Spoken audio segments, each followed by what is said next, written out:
Kyrsten Sinema was but one of those senators who voted to stop the minimum wage from being raised, but she did choose, and it was very much a conscious choice, to sort of burn herself into our memories of that, thanks to this performance.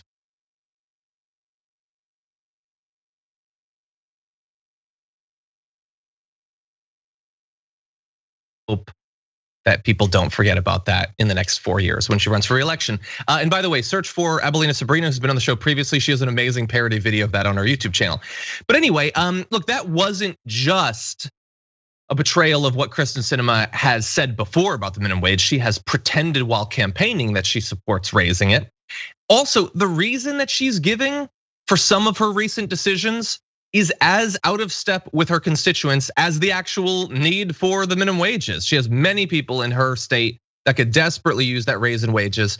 But in addition, she says that, like, oh God, there's lots of stuff that I would love to do in theory, but there's these traditions and there's this filibuster and there's all this stuff that just means we can't do the stuff that I promised. Oops, now we can't do it.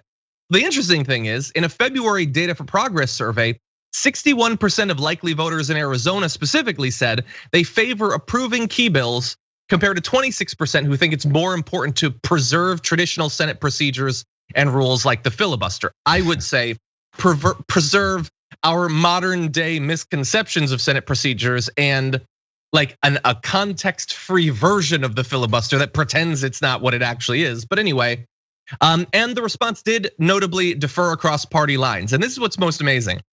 76% of Democrats thought approving major legislation was more important, as did 66% of independents, while just 42% of Republicans did. But honestly, that doesn't even mean anything. Like, she's a Democrat, and so they value the filibuster more. If it was a Republican and they were in control, I think their views might change.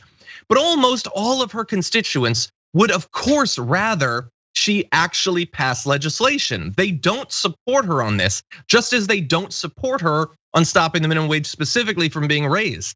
And the question going forward, Jayar, is going to be, is this gonna hurt her? Is her approval rating gonna tank? Is she gonna generate a primary opponent for herself? Because she is so fundamentally out of step with her constituents. Well, it may generate a primary opponent. And this is the thing that I think Democrats can foresee. They're like, okay, we have enough of a handle on these wily progressives that are trying to infiltrate our party and take over and actually do something for American people. We have establishment side of our party fighting against them, and we have the entirety of the Republican Party fighting against them. It's like 3/4 of politicians fighting against 25% of the rest, you know? So it's like they feel like they have this conglomerate of folks that can push back enough that they don't have to worry about primaries enough. And they know they're not gonna get any pushback from Republicans on what Sinema did because they agree with her. So it would open up the door if Republicans started saying, look at what Kyrsten Sinema did on the Senate floor, thumbs down, purse in hand, performative. If they do all that, it opens the door, very much so, for people to say, didn't you vote with her? You know, so they can't push that because they don't want the minimum wage increase in there as well. So I think many established Democrats realize that and they're like, well, all we have to worry about is a couple of progressive challenges here and there, and we've already we've galvanized support against them enough. But I think maybe they have they're probably misreading their chances in doing that so much. I mean, because I think the progressive movement is building enough that they'll have people that can challenge them. This can be used, and that's what they're trying to push back on. I'm not sure if they can contain it much more.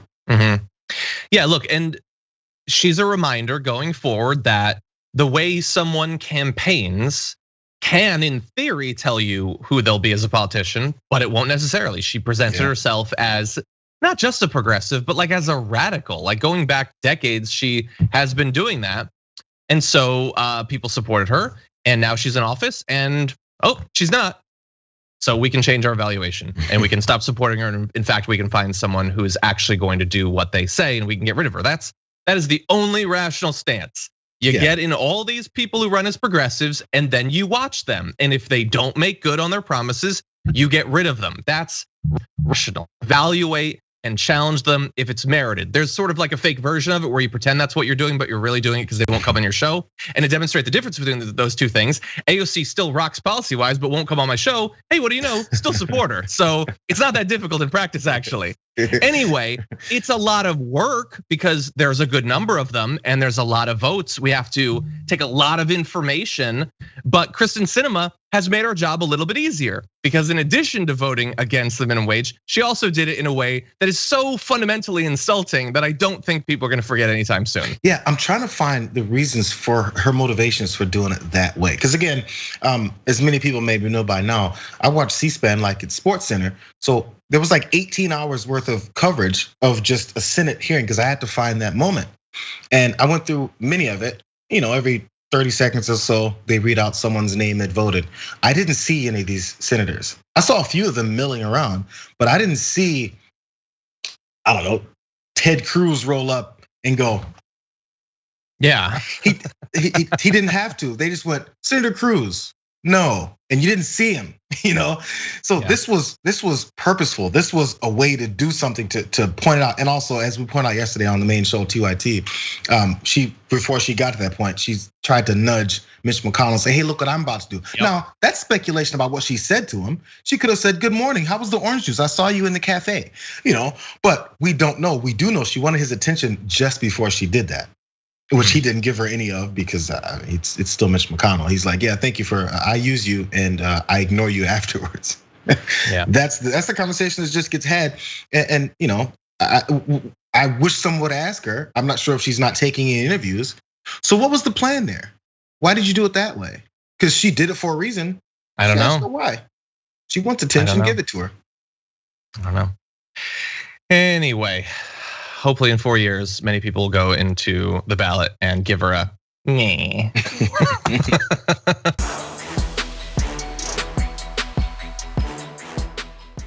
Check out the Damage Report podcast each day, wherever you get your podcasts, whether Pocket Casts or Stitcher or iTunes. You can join me as I give you the news and stories you want, with a range of co-hosts and interview guests jumping in on the fun each day. Again, that's the Damage Report, wherever you get your podcasts. And if you get them at iTunes, don't forget to rate and review. Sometimes I'll read them live on the show.